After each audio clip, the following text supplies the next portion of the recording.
Thanks for tuning into our seller interview series. Up today, we've got a lead gen site for sale in the education niche. Created in February 2013, this business makes nearly $2,000 a month in net profit. The listing number for this one is 40490. Now, we do these interviews to give potential buyers more information about what the seller and the sites they're looking to purchase. We hope these insights are helpful for you in making your buying decision. We've got the seller with us today to go through the business and cover everything from niche selection to traffic and monetization. Thanks for coming on, man. Appreciate it. Hey, glad to be here. All right, let's do a quick summary of the business. It was built in February 2013. This is a purchase business, so you bought it in July 2013 from us, actually. The monthly revenue on this is $1,900 a month. Expenses are nothing. We've got net profit of $1,900 a month. It includes the domain and content. It's a geo-targeted local SEO site. A lot, or very similar to, if anyone's familiar with like Pat Flynn and Smart Passive Income, it's similar to the like Security HQ type site. Does that sound about right? Yeah, that's right. Cool. All right, man. So why don't we just get this started with you telling us a little bit about your background and kind of building, running, buying online businesses. How'd you get into all this? Well, yeah, back probably 2012, I was working in real estate. It was a lot of work, involved a lot of capital. And when you compare sort of the returns to the amount of capital invested, I was looking for something, a little bit more lucrative. I had started researching a little bit and hearing about online marketing and other online businesses and seeing what the different opportunities were out there. So to begin with, I bought a few smaller sites off Flippa. They were all under $4,000, no big purchases, but sort of to get my feet wet. And, I really wasn't impressed, I guess. It's a lot of work on my end. I had to do all my own due diligence. And, for a newbie or a first timer, it can be quite risky. I actually had one bad experience where I bought a site from a guy on Flippa, and it was a WordPress site. He transferred me the domain name and he transferred me the database, but he forgot to transfer me any of the site files. So here I was left with a site with no images on it. And then he disappeared after that. So that was kind of a bummer. Luckily, I was buying the site for the domain name, so I at least got that out of it. Yeah. So then fast forward maybe a year, I had a bit of money sitting in savings, and I decided I wanted to invest it and see if I could get a little bit better return than obviously what the banks offer. With a larger amount of money, I didn't really feel comfortable on Flippa. I'd been following Empire Flippers for a while, so I decided to sort of see what they had in the marketplace. This site became available. I threw a deposit down on it, did some, quick research on it, and, decided to sort of jump in. So you're more of a buyer. Like you haven't, I'm not sure whether you have or not, but you haven't built a lot of sites from scratch yourself. You figured you just invest the money and try to expand them and grow it from there? Yeah, I tried building a few sites. I'm not great at SEO. It's a lot of work. You can invest 6 months before you realize if it's even going to end up working. I'm a busy guy, so I found, that sort of the investing and the buying side was a better fit for me. Yeah, interesting. Okay, so let's talk about how the site makes money. As I said before, it's a lead gen site in the education space. And there's a company out there, some our listeners may or may not be familiar with, but it's called QuinStreet. And QuinStreet will pay you. They have a whole bunch of educational, vocational institutions that are willing to pay for leads. So they're paying them, and then QuinStreet will pay you for those leads, and they keep a piece for themselves. And that's how the site makes money mostly, right? Yes, that's exactly it. All right, man. So let's do a little bit of niche selection. When you were looking to buy a site, like what attracted you about this niche, this industry in particular? What was about this site that kind of struck you as something you'd be interested in? Well, for one, I wanted a site that wasn't monetized with strictly AdSense. Through my research, I heard, a lot of horror stories with AdSense. So when I was investing this kind of money, I was looking for something monetized, either affiliate or maybe a dropship product site. So that was really the main criteria. Once I, put the deposit down on the site and I saw the domain, I realized it was something that I saw a lot of opportunity there. I think it's a really underserved niche. It's in the vocational space, and I think it's a sort of on the lower end of how the popular vocations. Also, I have, very little, but I have a little bit of experience in the niche, so I could at least write confidently about it. Yeah. Okay, so you figured, well, I like the niche. I think there's more opportunity there, and you had a little bit of experience there. I felt comfortable in buying the site. Let's talk a little bit about why you're selling the business now. You've owned it since July 2013, almost 3 years. Why sell it now instead of just continue to build it out and grow it? I've actually been going back and forth with that myself. My main reason is, I guess almost a year ago, I started a hyper-local real estate blog. I live in Jersey City, so it's focused on Jersey City, and Jersey City is undergoing a major transformation. They're building all these skyscrapers. So the blog basically focuses on the news sort of involved in, the real estate around here. Yeah. Since last May, it's growing incredibly quickly. It's kind of become a full-time job at this point. So I just need to raise cash for it so that I can focus on that full-time and not take on all these other side projects. Yep. Okay. So you're looking to divest, probably a time thing too, right? Just get away from time, pull out some cash, invest in the other business that is kind of, it's your baby. That's the one you're really working on. That's where your time is. Yeah, it's what I'm passionate about. I can write on it all day. I'm meeting tons of important people. So this is kind of, where I think I need to be. Cool. And you have very little interest in terms of staying in this niche. You're not going to competing sites to this or anything like that. No, I don't have any other sites in the vocation or trade school space. No other sites monetized with QuinStreet or Campus Explorer. So this will be at the end of it for me. Cool. Okay. So as I said, it was built in February 2013. And you bought it in July 2013, so still relatively new. Tell me a little bit about the trajectory of the business as soon as you bought it. Like, what were the earnings when you bought it, and like, kind of, how did it go month over month? Yeah, so when I bought it, it was making, I want to say around like $1,200 a month. For the first couple months, I didn't do anything to the site. I just wanted to watch it, sort of see how the traffic flowed, see how the earnings did. And then, a few months after that, once I actually had some data to work with, I decided to go in and kind of see where I could optimize it a little bit. I actually have an economics background, so I'm really into data. I'm really into sort of optimization. So I actually discovered that because it's such a niche vocation, QuinStreet didn't have many schools for this. I think that, I forget the numbers, maybe like 17 different areas or schools or states that they actually had a program for this. So I actually found that about 90% of the traffic, when they went to search for a school, no schools were coming up. So I saw that as a major missed opportunity.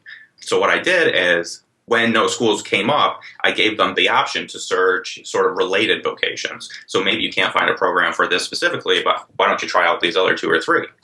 As soon as I did that, literally traffic probably doubled the next month, maybe tripled the following month, or revenue doubled the next month and tripled the following month. So I kind of thought I was onto something there. Cool. And then, I further sort of explored that path. At the same time, QuinStreet actually came out with a few different technologies, I guess, to monetize the site. So originally, it was a lead generation site. So, someone had to fill out the entire lead form in order for you to get paid. Yeah. Then they introduced CPC ads so that I could actually put ads on the page and they would pay me per click. So then I added those, that increased revenue. And then they have one other technology, I guess, that increased revenue a little bit too. Cool. Did you ever try any other partners? Did you try Campus Explorer, or did you stick with QuinStreet? Yeah, so just last fall, I would say September 2015, that, I wasn't really impressed with QuinStreet. I thought, there was more opportunity out there somewhere. So I started researching other similar providers, and I came across QuinStreet, but it wasn't clear to me if they actually worked with outside publishers, if they only worked with their own sort of web properties. So I, put it on my to-do list and never got back to it. Gotcha. I would say literally like 2 weeks later, one of their representatives reached out to me asking if I wanted to try out Campus Explorer. So definitely. So I threw it on the site, and almost instantly it earns more than QuinStreet. It converts better than QuinStreet, pays better than QuinStreet. So I'm glad I found it. Kind of wish I found it a little bit sooner. So are you earning with Campus Explorer right now, not QuinStreet? I'm with both of them right now. Okay, gotcha.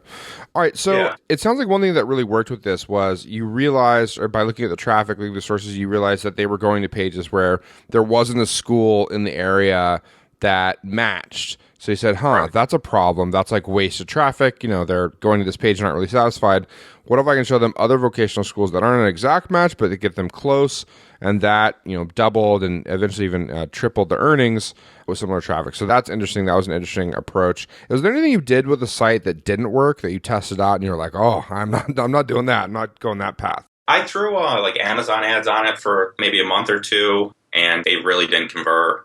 And, I was concerned that, here's a visitor that could be converting on QuinStreet or Campus Explorer, clicking out to Amazon. So I didn't really want to lose that opportunity. So I took those off. Yeah, that's really the only other monetization method I tried. Gotcha. Okay, let's talk a little bit about the traffic and earnings. Can you give me a breakdown, like how much of the traffic is organic, how much is referral, how much direct, how much social? You don't have any paid traffic to the site, right? Yeah, there's no paid traffic. I don't really do, so there's a Facebook page that comes with it. I think I've only posted on it maybe 2 or 3 times over the last 2.5 years. So mainly it's majority organic. And it sees, between 13,000, 18,000 page views a month. It's very seasonal. January is always the best month, both with page views and with revenue. Gotcha. So January is always the best. How stable are the earnings throughout the rest of the year? Is it kind of really up and down month over month, or is it pretty steady and then kind of like increasing to January where it's the best? Well, yeah, it's seasonal, so the spring is always the best. The summer's usually pretty good, and the fall tends to be the lowest. Okay. And how much content is on the site right now, and how much are you adding on a monthly basis? I don't add any on a monthly basis. I think I've written maybe 2 or 3 blog posts since I've owned it, and everything that's on there was on there when I bought it. Okay. Do you know how many pieces of content that is? Yeah, it's around 50,000 posts. Okay, 50,000 posts. And that's very geo-targeted, right? So it's for that Yes. industry or niche, whatever, it's basically the same, but it's covering that very small geographic area. Yes. Okay, great. Let's talk a little bit about opportunities for this business. So if you were keeping it, let's say you weren't going to sell, you're going to keep it for the next 2 years, 3 years, 5 years, what would you do to the site? Like what changes would you make? Where would you look to make improvements? Yeah, the biggest opportunity I think is, well, I guess it's twofold. One is to increase traffic. There's literally no backlinking to the site. I don't think it was ever done. It was never done by me. I'm pretty sure it wasn't done by the previous owner. The site mainly ranks so well because there's so little competition in the very specific post that it does have. So I feel like, someone who's good with backlinking and, other SEO opportunities could sort of increase, the domain rank, the domain authority, and bring, lots of other pages up in the rankings. So that's one big one. And the second big one is to further optimize the traffic, sort of seeing which pages are converting the best, and then further optimize those pages or further drive traffic to those pages. I think another big opportunity could be sort of Facebook. This is a niche or a vocation that I think would do really well on Facebook with, well-targeted blog posts. I've never tried it. I just, haven't had the opportunity to actually sit down and to track the traffic coming in from Facebook to see if it's working or not, but I suspect it would do very well. Talking about the organic traffic that you're getting, is it like one or two keywords is driving the bulk of the traffic, or is it like very spread out across geographic locations? It's very spread out. There is maybe 10 to 15 geographic locations that drive maybe 30% of the traffic. And then beyond that, I would say literally it's hundreds. This would be good. Yeah, I was looking at the site too. I really think some like really like pillar type content with a mix of like legit, white hat SEO, I think could be really valuable and get you ranked for some keywords and some terms that I think are popular in the niche, that are valuable in the niche. And even if they don't match exactly what you're looking to do for the lead gen stuff, it would help make this even more of an authority site. Yeah, definitely. Cool. All right. So let's talk about the risks that come along with a business like this. I mean, the clear and obvious one is any website that's based, very heavily on organic traffic. What Google giveth, they can taketh away. So you lose rankings, or they penalize the site, or there's any problems with the organic traffic, that would be devastating to the site. Also, your affiliate, right? You have one affiliate that you're working with. Actually, you're working with both now. You're not likely to get banned from both, but a lot of times, when there are less affiliates in the space, that's a bit of a risk. Although, we've sold plenty of QuinStreet and Canvas Explorer sites, and they don't seem to have the problem that AdSense and Amazon can have in terms of banning you or removing you from the program. But what do you see as the risks with a site like this? The ones I see are basically, the lack of backlinking and the lack of sort of SEO tactics used. Like I said, it's doing well because there's little competition in these very specific geographic areas. If someone else were to move in who use that same strategy and with the better SEO tactics, they could probably outrank it. So that's a major risk. And then like the ones you said, any Google updates that, might target this type of site. And, QuinStreet and Campus Explorer, yes, it's a risk that maybe you could get banned. My experience with them is, they sort of need me as much as I need them. Yeah. It's a very, healthy working relationship. They're always reaching out, offering to analyze the site to see, where we can, both make more money together. I've had really good relationships with both of them. But yeah, if either one of them were to leave the space, that's definitely a risk. Yeah, and speaking about the SEO, you were saying that, to your knowledge, or at least you haven't done anything, you haven't bought any links to it, you haven't created any PBN links, and as far as you know, the original creator, the seller, didn't do any of that either. Is that correct? Yeah. Okay. Let's talk about the work required for this site. I mean, what are you doing for this on a weekly or monthly basis? Or, you said you're not adding any content right now. Would you start adding content, or have you added content over the last 3 to 6 months? No, I haven't added any content for probably a year. literally all I do with the site is I update the WordPress, core files and the plugins whenever they're required, maybe once a month. And, I monitor the earnings to make sure, we're not losing rankings and everything's converting appropriately. But aside from that, there's no ongoing work sort of to keep it where it's at. If you wanted to sort of take it to the next level, then there's numerous things you can do. Checking the earnings, that's something that no one gets, you're like, yeah, it's passive. Well, nothing's ever completely passive. I mean, you're still checking the earnings. You're still, you're still looking at it and especially as new buyers, right? What they do is they buy the site and they're like, oh, they check it every day. And then they realize, like, why am I checking this every day? This is crazy. But they, you get kind of addicted to it, right? I still check them every day. Yeah. Well, you want to make sure you're not losing earnings too. Like there's no problems. There's nothing going wrong. If something happens, it'd be nice to see it sort of immediately. Jump right on top of it. Yeah, of course. Okay. So, I mean, honestly, for work required, it's very, very little. I would suggest some buyers do some pillar content because I just think there's a lot more opportunity there, but it doesn't seem like that's a big priority. It's not something you've been doing for a year. And it's not necessarily required even to maintain the site. So I'm sure that will be attractive to buyers. In terms of skill sets, this is built on WordPress. WordPress, for anyone that's not familiar, is really straightforward for any new buyers. It's really straightforward. I mean, in terms of adding the content, that wouldn't be, I think, a difficult thing. How important do you think is knowledge in the industry? I would imagine it's not that difficult. You can get writers for that, right? Yeah, within a specific vocation, I don't think it's really necessary at all. You can either hire writers for it or, quick research on whatever topic you're trying to write. We will get you pretty much everything you need to know. Awesome. Let me ask you some additional questions that buyers might have. And one of them would be, look, if I buy this site from you, I don't want you to turn around and start competing with me in the exact same industry. Would you be willing to compete or to commit to a non-compete for a couple of years, not, cause any problems for the buyer? Yeah, absolutely. I have no sort of interest in starting another site like this. It's not on my agenda, so absolutely. Awesome. And then would you be willing to offer some support? So let's say we've got a brand new buyer. They say, look, I'd like at least 30 days of email support, or I'd like to hop on like 1 or 2 Skype calls in the first month. Is that something you'd be open to? Yeah. I said I would offer, up to a month of phone support and then 3-month email support after that. Cool. And then the last thing I want to ask you, I mean, obviously, if we can get you a 100% cash upfront offer, that would be ideal. It'd be ideal for you, it'd be ideal for us. If someone came along and they said, look, I want to do this deal. I'm willing to give you 80% upfront and I'll give you 20% after 30 days just to make sure that, I've taken it over and everything's good to go. Is that something you'd be open to? Yeah, I think I'd do that.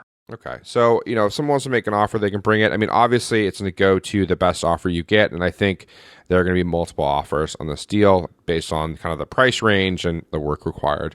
All right, man, let's do a kind of quick wrap up on the business.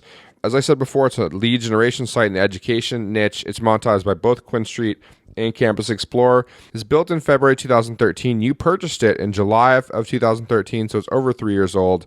The monthly revenue is right around $1,900 a month. That's zero expenses, and the net profit is $1,900 a month. This includes both the domain and the content, and you're willing to give 30 days of email and phone support. Does that sound about right? Yeah. All right, man. If you could give me in the next 30 seconds or so, what's your best pitch on why you think someone should purchase this business? I think it's a well-aged site with a solid earnings history. The last 6 months of earnings have trended upwards. The 1900 is based on a 6-month average, but the last 3 months, January, February, and March, have been significantly higher. It's in a small but quickly growing vocational niche. Actually, multiple U.S. presidential candidates have mentioned this niche specifically, both on the campaign and during debates. It's really a popular topic right now as far as education is concerned. And then again, the opportunities that exist for someone that's better at SEO or revenue optimization, as well as producing great content.